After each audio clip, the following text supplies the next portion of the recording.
Isang pinagpalang araw sa ating lahat, lalong-lalo na sa ating mga minamahal na mga SSS pensioners. Sa araw na ito, meron po kayong dapat malaman patungkol po sa dapat na mga balita na inyong mapakinggan. Dahil ngayong araw, May 30, 2025, may mahalaga pong dapat kayong gawin or dapat kayong malaman na balita. At dito lang po yan sa aking YouTube channel, kaya pakinggan nyo po ng mabuti. Attention sa mga SSS pensioners. SSS pensioners, importanteng bagay na mangyayari sa araw na ito, May 30, 2025. Ano ba ito? Bakit kinakailangan nating alamin ang balitang ito? Pat bago natin ito pag-uusapan, inaanyayahan kita na kunin mo ang punto ng video kong ito. At sa mga bago pa lang sa aking YouTube channel, paki-subscribe naman. At kung nais mo ang ganitong content, i-bell notification mo na para maging updated ka sa mga videos na i-upload ko pa. At ngayon, atin nang ipaliwanag kung ano ba ang mahalagang mangyayari sa araw na ito, May 30, 2025. Ang unang balita na mahalagang mapakinggan ng ating mga SSS pensioners sa araw na ito ay ang pension release sa Batch 1. Bakit ba mapaaga po ang pension releasing sa mga Batch 1? Paano po ba ito nangyari? Ating pagkuha ng base ang SSS Circular Number 2020-024. Ito ay tumutukoy sa ating mga SSS retirement, partial disability, total disability, and death or survivor pensioners. Ito po ay para sa mga nagtatanong kung kailan po ba i-credit ang kanilang pension sa SSS. So may number 1 dito nakita sa baba. The schedule of crediting of regular monthly pension shall be as follows. May nakita kayong date of contingency. Kung ikaw ay may date of contingency na 1st to 15th day of the month, ikaw po ay first batch at makikredit po ang iyong pension sa unang araw ng buwan. At kung ikaw naman ay may date of contingency na 16 to the last day of the month, ikaw po ay second batch at makukuha nyo po ang inyong pension sa 16th day of the month. But meron po siyang exemptions. Sabi dito, if the credit date falls on a Saturday, Sunday, or holiday, the pension shall be credited on the last working day before Saturday, Sunday, or holiday. Ngayon, titingnan natin ang kalendaryo ng Hunyo. Ang unang araw ng Hunyo ay Linggo. So, ibig sabihin, hindi dito makikredit ang inyong pong pensyon. Ibig sabihin, mas mapaaga po ang inyong pensyon at tingnan natin ang kalendaryo ng Mayo kung kailan ba yung last working days. Ang last working days ay May 30. So expect po kayo mga SSS pensioners na ma-credit po ang inyong pension bukas po May 30, 2025. But ating tingnan ang June 16 kung ma-advance din ba ang inyong pong second batch na pension. So nakita natin, ang June 16 ay hindi siya holiday, hindi siya Saturday, at hindi siya Sunday. Kaya naman sa araw na ito, dito po talaga makikredit ang inyo pong pensyon.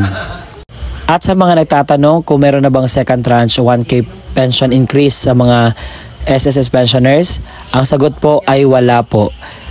Dahil ang mga nakita nyo pong mga vlogs na nagsasabing meron na pong second tranche ay panloloko lamang po. Ang katotohanan po ay hindi po maibigay ngayong taon ang second tranche na pension increase sa ating mga senior citizens na pensioner sa SSS. Ngayon, pag-uusapan natin ang mangyayaring ACOP compliance. Ang Annual Confirmation of Pensioners Program ay nagre-refer sa pag-report ng mga pensioners sa SSS sa taong-taong basis para ma-ensure po ang pagpatuloy na kanila tinatanggap na pensyon. Subject to their continuing eligibility to the said benefit in accordance po yan sa Republic Act 11199 or the Social Security Act of 2018.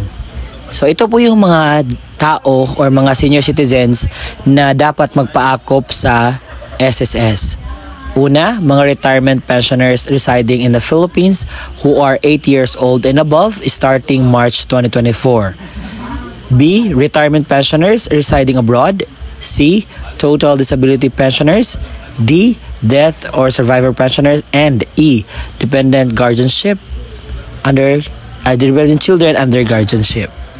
Kapag hindi ka po makakomply ng inyong AKOP sa SSS, ang mangyayari po ay ito.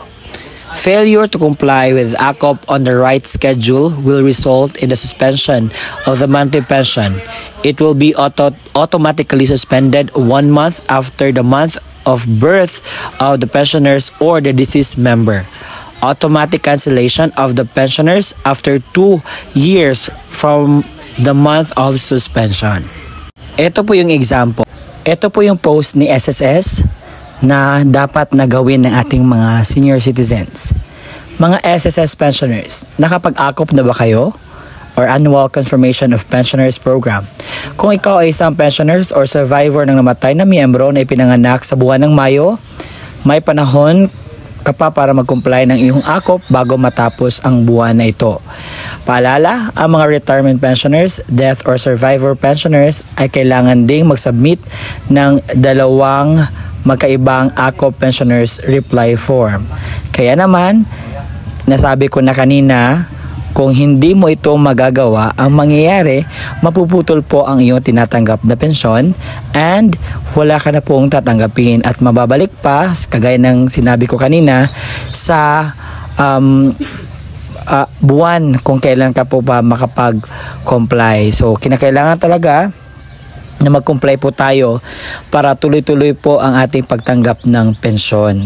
Kaya always kong ipinaparamdam, always kong sinasabi, always kong ini-inform kayo na kung ano yung dapat ninyong gagawin bilang isang pensioner sa SSS. O kung kayo ay hindi pa 8 years old and above pero nire-require kayo ng SSS na magpa-akop, dapat nyo po yung gagawin dahil ang kanila pong ginagawa ay gusto nilang ma-update po ang status ng isang pensioners na para po ma-update nila sa kanilang data at sa kanilang status doon sa kanilang system. Kaya naman, always kong ibinabalita ito para po may idea ang ating mga senior citizens patungkol po sa kanilang akop. At yun po ang 2 bagay na mangyayari ngayong araw sa May 30, 2025. And expect po na ngayong araw matatanggap nyo po sa inyong ATM ang inyong mga pensyon. Pero kung may sasabi, sir, wala akong natanggap ngayon, ito, bakit ganon? So ang masagot ko lamang po dyan ay yung yung crediting schedule is that is really the schedule po. Pero may mga bangko po na late po sila mag-credit po sa mga ATM ninyo. At yun po ang mga balita na dapat niyong malaman sa araw na ito, May 30, 2025. At nasanay nakakuha kayo ng magandang aral sa ating content ngayon. Dahil ang gusto ko lamang pong ipahatid sa inyo ang mga balita na dapat ninyong malaman. And I know there's a lot of people would say, sir, alam na namin yan, meron na kaming idea na ganyan. Hindi po lahat nakakaalam. Kasi kagaya ng mama ko, ngayon lamang po siya naging senior citizens na pensioner sa SSS. And I really inform her kasi wala siyang idea kung paano ito mag-work. And kung mayroon kayong idea patungkol dito, that's really good. And this information is for all the senior citizens who are new to this matter. And I am using this platform of mine to really educate them about the status, about the thing, about everything that they would be able to inculcate in their minds and put this in their minds. What are the things that they must know para naman maging knowledgeable sila. And if you are new and meron ka kakilala ng mga senior citizens who are who are really deserving to know this matter. So kindly inform them para naman hindi sila maging anong tawag dito, walang kalam-alam. So gamitin mo itong aking video, ipaparinig mo sa kanila, and even you can study this one and inform them na ganito pala yung mangyayari, and that's really good, no? And sana'y klaro ang information na aking naibigay sa inyo ngayong araw. At sa mga katanungan po regarding with this matter, you can just PM me or chat me on my Facebook account, sa Roel Mendoza Tanyo, and I am always online to really address all the concerns that you have, and for me also to educate you all about the things, the questions, the queries na nasa inyong isip. So I'm just always here helping others, informing others, educating others, and using myself to really inform you about the thing that you must know. And that's it po. Medyo may pa-English tayo, and that would be our content for today, and see you again next time sa ating content na gagawin. So for more videos na ganito, so you can just subscribe me and i-bell notification mo na para maging updated ka sa mga videos na i-upload ko pa dito sa aking YouTube channel. See you again next time. Bye-bye!